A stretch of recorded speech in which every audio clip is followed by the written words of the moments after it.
রান্না করার জন্য।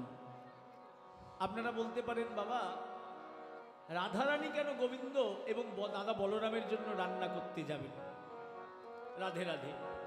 আমরা জানি এ জগতে যারা একটু অর্থনৈতিক দিক থেকে দুর্বল, যে মায়েরা যাদের টাকা পয়সা কম, একটু গরিব শ্রেণীর, তারা অপরের বাড়িতে রান্নার কাজ করতে যায়। তাহলে রাধারানীর কি অর্থকড়ি ছিল না? তাই কি তিনি নন্দালয়ে রন্ধনের কাজ করতে যেতেন, রান্না করতে যেতেন? বলে না গো না, রাধারানী হলেন বিশ্বভানু রাজনন্দিনী। তবে তিনি কেন যেতেন?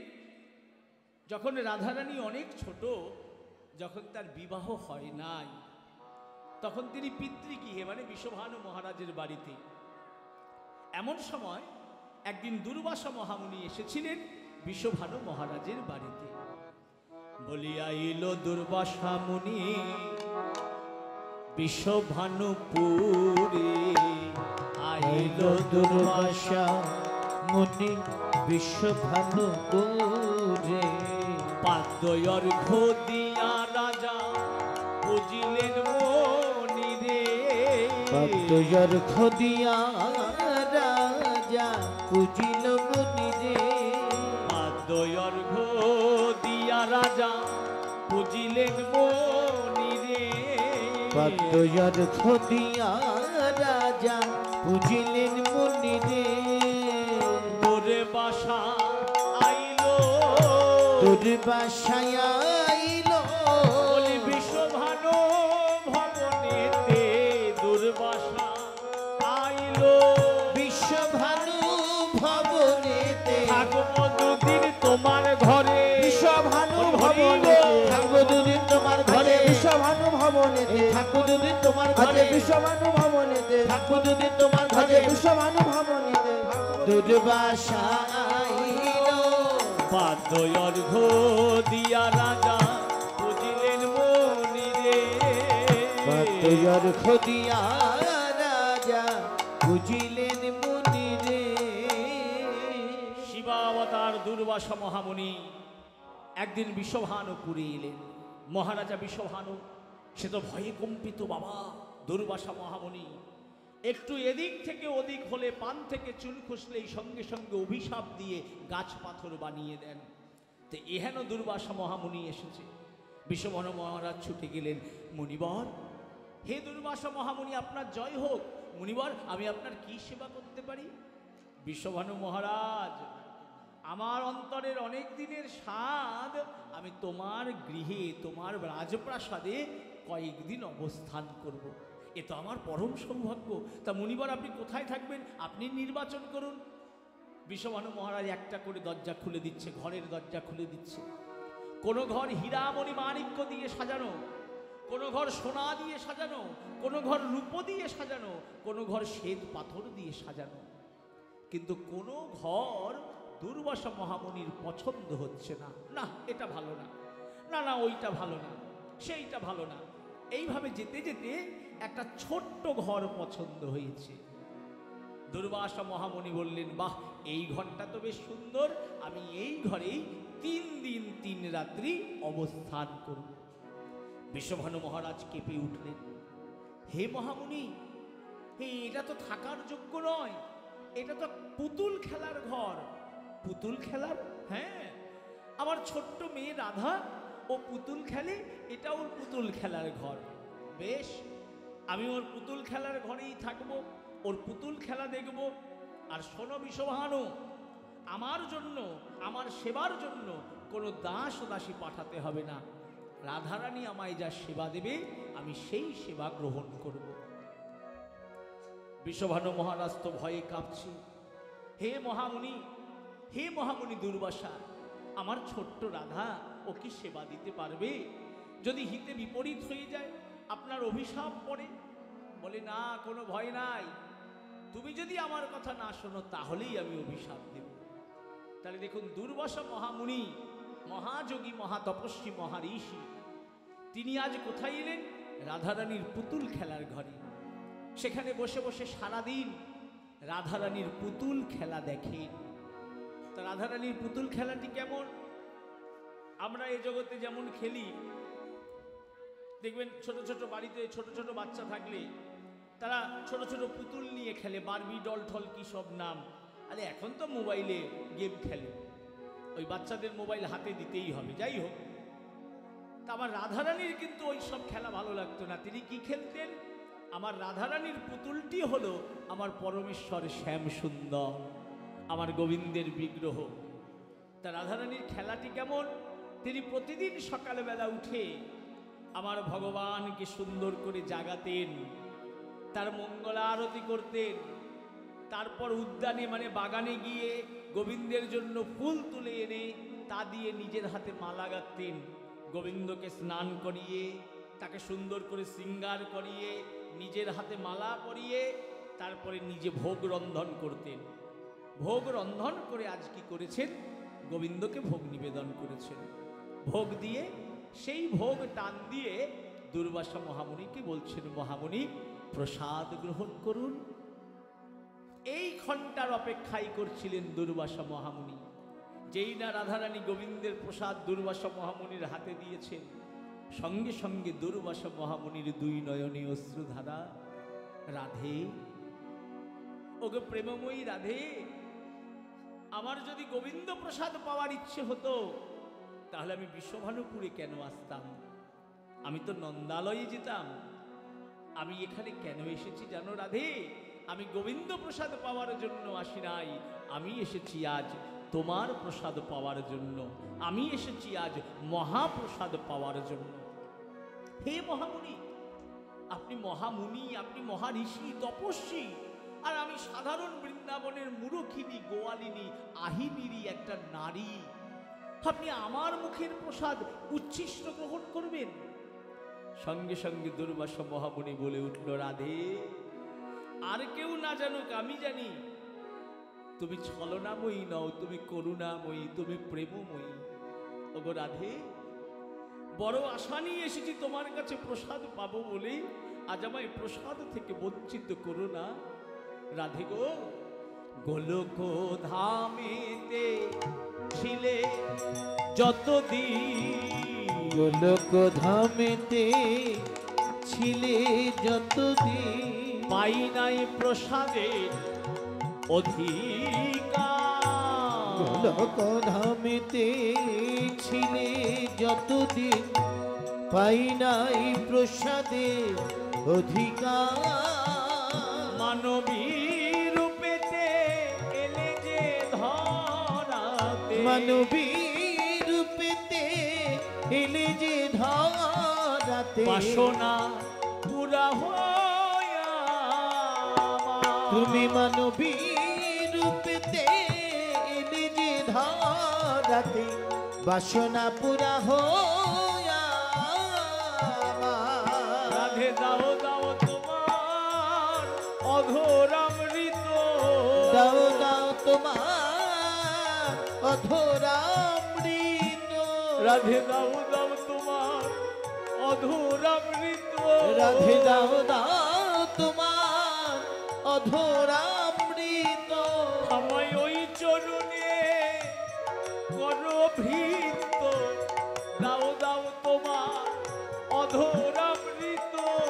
আমায় ওই চরণে করভিত, বলি শান্ত করো মোর চিত্ত, আমার ওই হরি হরি চরণে হরি করভিত, শান্ত কর মনের চিত্ত, আমায় ওই চরণে করভিত, শান্ত কর মনের চিত্ত, আমায় ওই চরণে করভিত, দাও দাও তোমার অধরামৃত।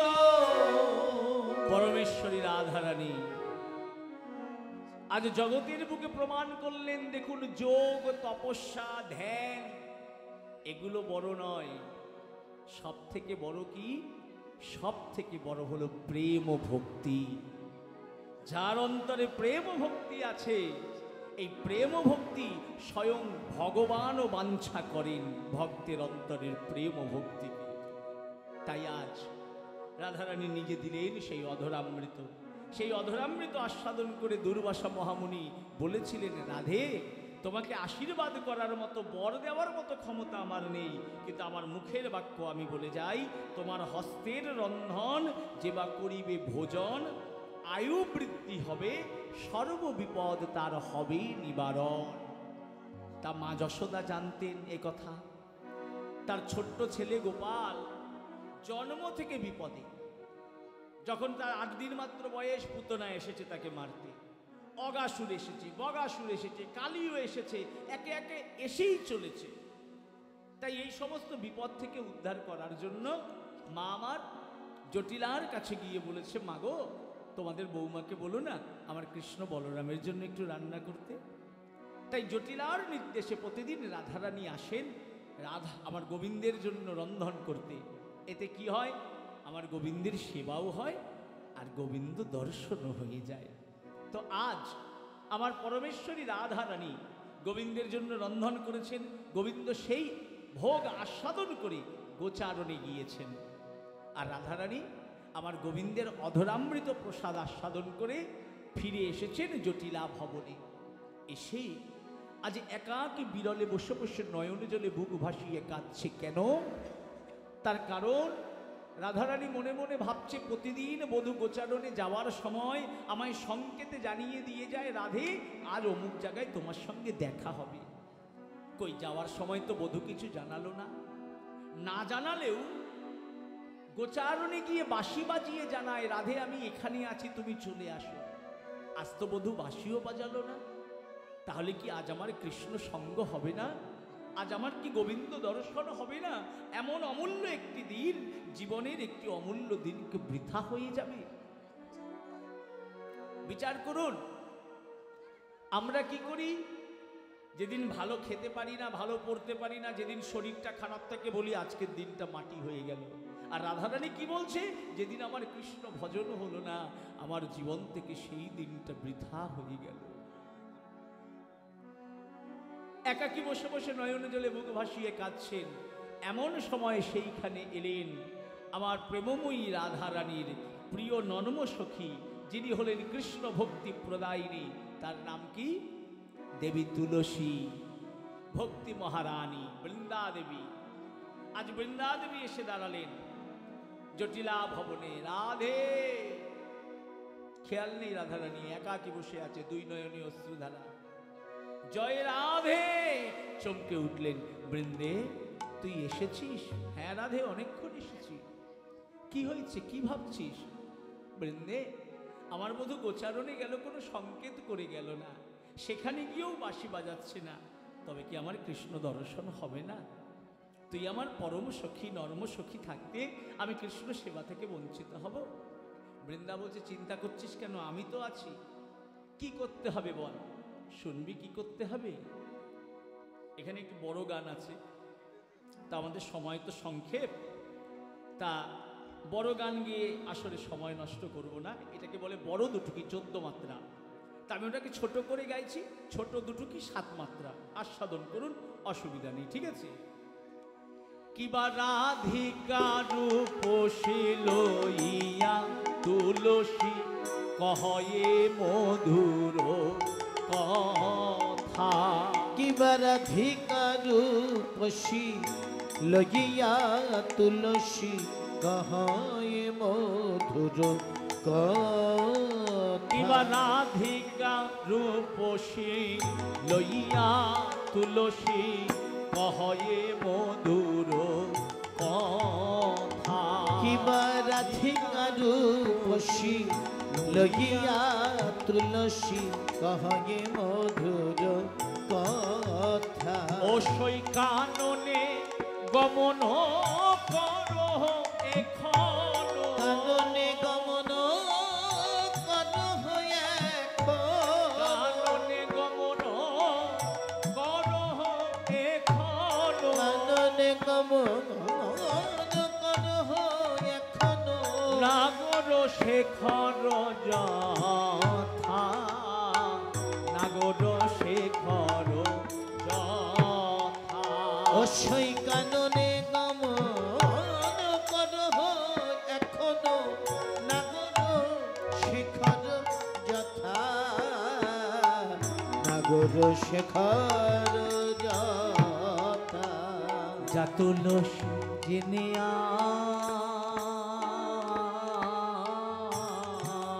আয় বলি, যা তুলসী জেনে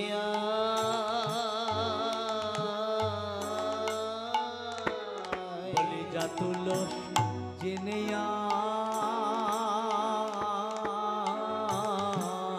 আয় বলি, যা তুলসী জেনে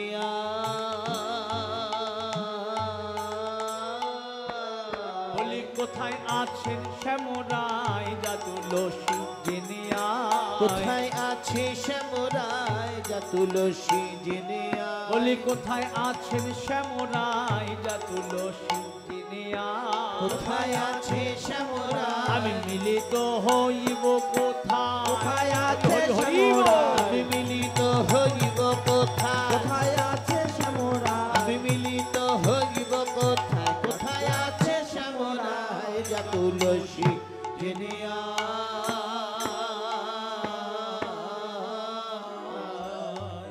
তো আজ আমার প্রেমময়ী রাধারানী বৃন্দাদেবীর হাত ধরে কি অনুরোধ করছে মন দিয়ে শুনবেন পদাবলীগুলি। বৃন্দে একবার জেনে আয় আমার বধূ গোচারণে বনে কোথায় আছে, আমি কোথায় গেলে আমার প্রাণ বধূকে দেখতে পাবো, তার সঙ্গ পাবো। তো এই কথা শুনে বৃন্দাদেবী বলছে, রাধে তুই আদেশ করেছিস আর আমি পালন করব না, আমি এক্ষুনি গোচারণে যাব আর তোর বধূর সংবাদ নিয়ে তোর কাছে ছুটে আসব। এই বলে যেই না বৃন্দাদেবী যেতে যাবে ঠিক এমন সময় রাধারানী ডেকে উঠলেন, বৃন্দে দাঁড়া দাঁড়া দাঁড়া দাঁড়া, যাবি তো, তার আগে কয়েকটা কথা শুনে যা। কি কথা? বলে দেখ আমরা তো মুরখিনী, আহিরিনী, গোয়ালিনী, তা আমাদের নামে কিন্তু অনেক বদনাম আছে, অপযশ আছে, এগুলো কি আবার কিন্তু করিস না। বলে কি? বলে কৃষ্ণ ভজনে তো যাচ্ছিস, কৃষ্ণ দর্শনে যাচ্ছিস, কৃষ্ণ কোথায় রয়েছেন, ভগবান কোথায় রয়েছেন তা আস্বাদন করতে যাচ্ছিস। তা যাওয়াটা কেমন এটা বৃন্দাদেবীকে বলছেন না, মন দিয়ে শুনবেন। বৃন্দাদেবীর মধ্যে দিয়ে আমাদের মতো, আমার মতো অধমের কাছে তুলে ধরছেন কৃষ্ণ সেবা কেমন করে করতে হয়। এখন ইউটিউব ঘাটলে দেখবেন অনেক তত্ত্ব, এখানেও দুটি ইউটিউব চ্যানেল আছে, আপনারা তাদেরকে সাবস্ক্রাইব করবেন, অনেক কৃষ্ণ কথা শুনতে পাবেন। হ্যাঁ, কিন্তু মাঝে মাঝে ইউটিউব চ্যানেলগুলিও মানে যারা ভিডিও তোলে তারা তো এডিট করে না, মাঝে মাঝে ইউটিউব চ্যানেলগুলিতেও থাম্বনেল মানে যাকে বলে টাইটেল, ওটা উল্টোপাল্টা লিখে দেয়। আমি কিছুদিন আগে সিলেটে অনুষ্ঠান করতে গিয়েছিলাম জগন্নাথ মন্দিরে, তো সেখানে আমি একটু বিপক্ষে বলেছিলাম। কি বিপক্ষে বলেছিলাম? আমি বলেছিলাম এখনকার দিনে কীর্তন মানে হচ্ছে কি তত্ত্বকথা। তত্ত্বকথা মানে কি? তত্ত্ব মানে চৈতন্য চরিতামৃত, তত্ত্ব মানে চৈতন্য ভাগবত, শ্রীমদ্ ভাগবত, রামায়ণ, মহাভারতের থেকে কথাগুলোকে তুলতে হবে। একটি শ্লোক ব্যাখ্যা করো, তার অর্থ, অন্তর্নিহিত অর্থ এবং বহিরঙ্গ অর্থ দুটোকে ব্যাখ্যা করো, এটার নাম হচ্ছে তত্ত্ব। কিন্তু এখন তত্ত্ব মানে কি হয়ে গেছে? দোকানে লেবু লঙ্কা ঝুলাবেন কেন, ঝাঁটা কোথায় রাখবেন, জুতো কোথায় রাখবেন, নারকোল কটা ফুটোওয়ালা দেখে নারকোল কিনবেন, এই সমস্ত হয়ে গেছে কীর্তন, তত্ত্ব। আপনাদের এখানে হয় না, কিন্তু আমাদের ইন্ডিয়াতে, ভারতবর্ষে ছেয়ে গেছে। হ্যাঁ, অনেক কীর্তনীয়া আছে, মানে এমন এমন কীর্তনীয়া আছে যারা ব্রাহ্মণ বৈষ্ণবদের পর্যন্ত, এমনকি আমার গৌর হরিকে, আমার প্রেমময়ী রাধারানীকে পর্যন্ত কুকথা বলতে ছাড়ে না, তারা কীর্তনীয়া। চিন্তা করে দেখুন। যাই হোক, এই সমস্ত কীর্তনীয়া যেন ভারত, আমাদের এত সুন্দর এই মধুর দেশ বাংলাদেশে এসে যেন আপনাদের এত সুন্দর সুন্দর আসরগুলোকে যেন নষ্ট না করে, এর দায়িত্ব কিন্তু আপনাদের নিতে হবে, শ্রোতাদের নিতে হবে। যাই হোক, যেটা বলছিলাম, তো সেই দিন হঠাৎ দেখি ইউটিউবে কৌশিক ব্যানার্জি বলছেন যে কোন দিকে মুখ করে বাড়ি বানাবেন। আমি সর্বনাশ, আমি তো জীবনে কোনো দিন বলিনি। আপনি বাড়ি ঘরে কোথায় বানাবেন সেটা আপনার ব্যাপার, আপনি জ্যোতিষের কাছে যান, বাস্তুশাস্ত্র জ্ঞান নিন। আমি কীর্তনের আসরে দাঁড়িয়ে আপনার বাড়ি বানানোর ঠিকানাই নিই। ব্যাপারটা বোঝা গেল? আমার কথাগুলো কিন্তু এরকম একটু। কৃষ্ণ কথা হচ্ছে ভবরোগের ঔষধ। ঔষধের স্বাদ কেমন? তিতা। আর দেখবেন বাইরে গিয়ে আপনাদের এখানে পাওয়া যায় এই প্রাণের জুস টুস কি সমস্ত কিছু আছে না, মিষ্টি মিষ্টি খেতে, ওগুলো খাবেন, কি হবে? সুগার হবে, প্রেশার হবে, লিভারটা নষ্ট হবে। আর কৃষ্ণ কথামৃত, কৃষ্ণ লীলামৃত আস্বাদন করবেন, অন্তরে প্রেম সঞ্চার হবে। কিন্তু কৃষ্ণ লীলামৃত, কৃষ্ণ কথামৃত নেওয়ার মতো আগে অন্তরটাকে তৈরি করতে হবে। তাই আজ বৃন্দাদেবী যখন কৃষ্ণ অন্বেষণে যাচ্ছে, রাধারানী বৃন্দাদেবীকে মধ্যে দিয়ে, বৃন্দাদেবীর মধ্যে দিয়ে আমাদের মতো কলির জীবকে শিক্ষা দিলেন কৃষ্ণ সেবায় কেমন করে যেতে হয়। রাধারানী বলছে, কেমন করে যাবি জানিস? কেমন করে যাব? বলি, অতি সঙ্গোপনে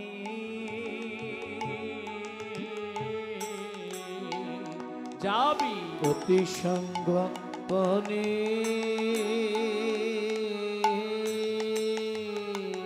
যাবি, অতি সঙ্গোপনে যাবি, অতি সঙ্গোপনে বলে যাসনে যেন দাদার সামনে অতি সঙ্গোপনে, যাসনে যেন দাদার সামনে অতি সঙ্গোপনে, বলে যাসনে যেন দাদার সামনে অতি সঙ্গোপনে, হরি যাসনে যেন দাদার সামনে আছেন দাদা গোচারণে, যাসনে যেন হরি হরি দাদার হরি বল। সামনে আছে দাদা গোচারণে, যাসনে যেন দাদার সামনে যাবি অতি সঙ্গ